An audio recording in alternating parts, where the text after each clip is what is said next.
Welcome to another episode of Norfolk Mountains. Today we're in Downham Market and we're going to see if we can find some footsteps of some of the giants who were here. We'll tell a story a bit about 635 Squadron and a bit about Squadron Leader Ian Bazalgette VC.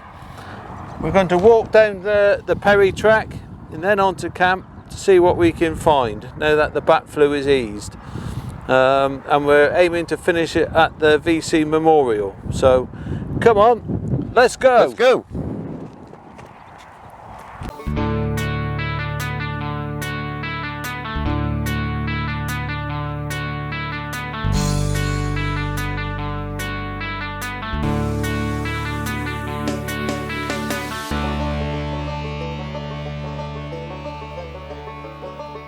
The building behind me was the guard room when RAF Downham Market was fully operational. The accommodation was out to our left across the other side of the 1122, but we know all the crews would have come through the guard room booking onto camp every morning. And I dare say some of the cells in here would have had some interesting stories to tell on their own. We don't normally do advertising on Norfolk Mountains, but because we've all been locked down for so long and your missus obviously needs a new kitchen, come to Bexwell Kitchens, which is resident in the old guard room, and while she's looking at worktops you can have a look at some memorabilia.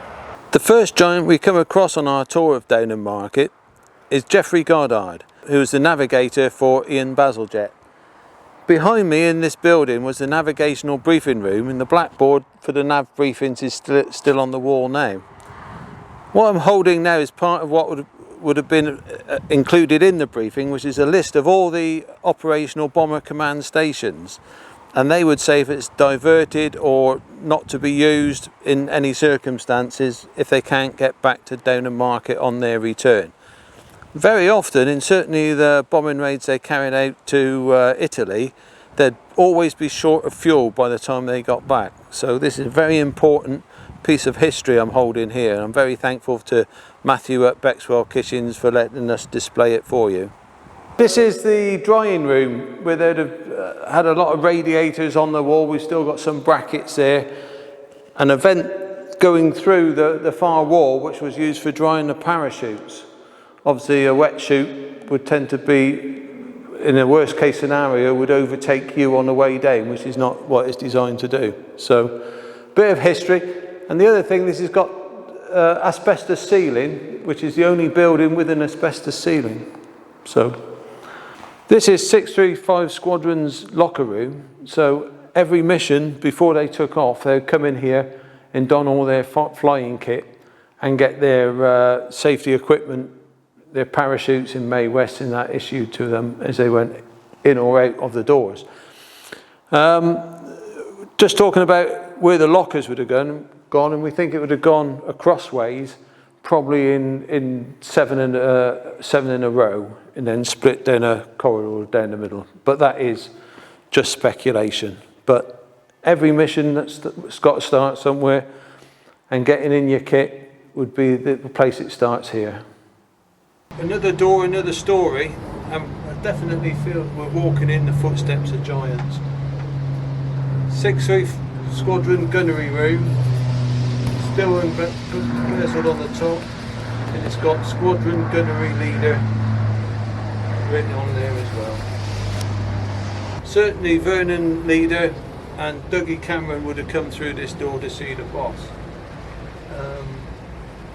Just before Ian Bazalgette's last mission, he lost his mid-upper gunner, found that he couldn't carry on, and he remained in bed on a short notice mission and stayed in bed ever since. Very sad, but sort of tells the toll that these people were under stress and everything else. So 635 Squadron's signals door, and this is the signals office behind there where the leader of the signals would have been, and Chuck Godfrey would have been the man for this door as well. So we know he would have come here during his tour.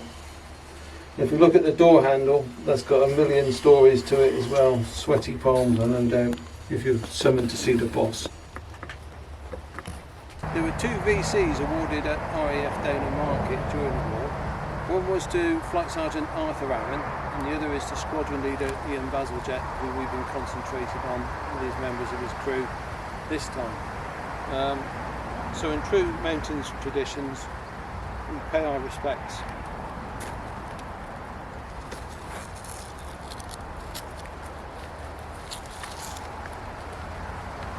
Going down of the sun, and in the morning we will remember them.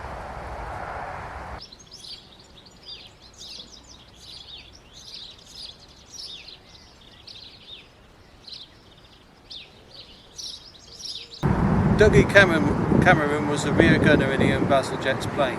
Now, I think I'm right in saying that he is the only rear gunner, in fact, the only other airman to have a pilot to be awarded a VC twice, because he was a member of the Middleton crew and he was a member of the Bazalgette, who both were awarded posthumously the VCs.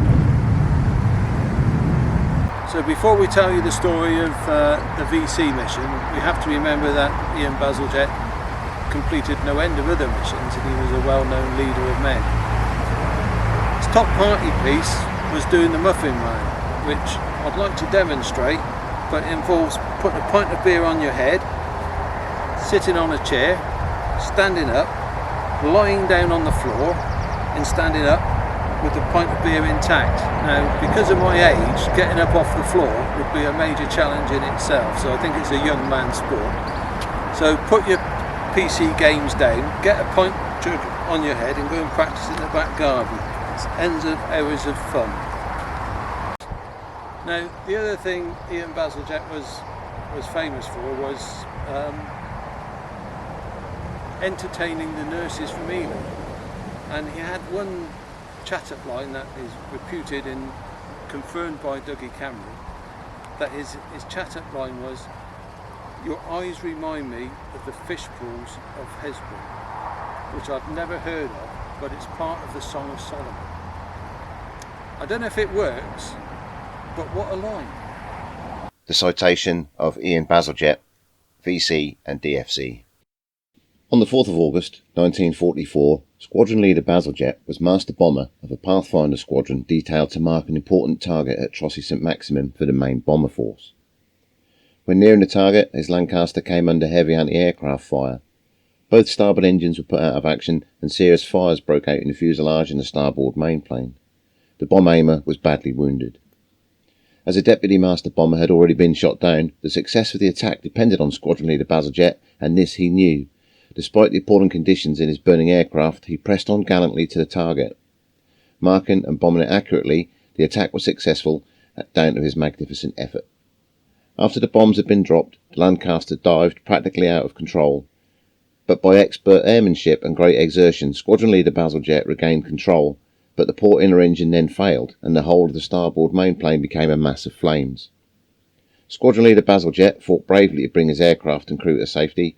The mid-upper gunner was overcome by fumes. Squadron Leader Bazalgette then ordered those of his crew who were able to leave by parachute to do so. He remained at the controls and attempted the almost hopeless task of landing the crippled and blazing aircraft in a last effort to save the wounded bomb aimer and his helpless air gunner.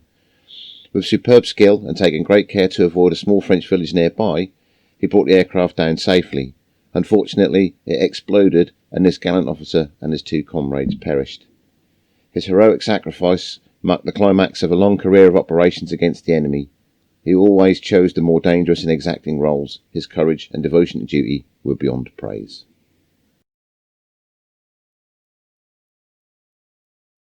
Thanks for watching. We'll see you next time. Don't forget to subscribe and like. Hit that button below. We'll see you next time.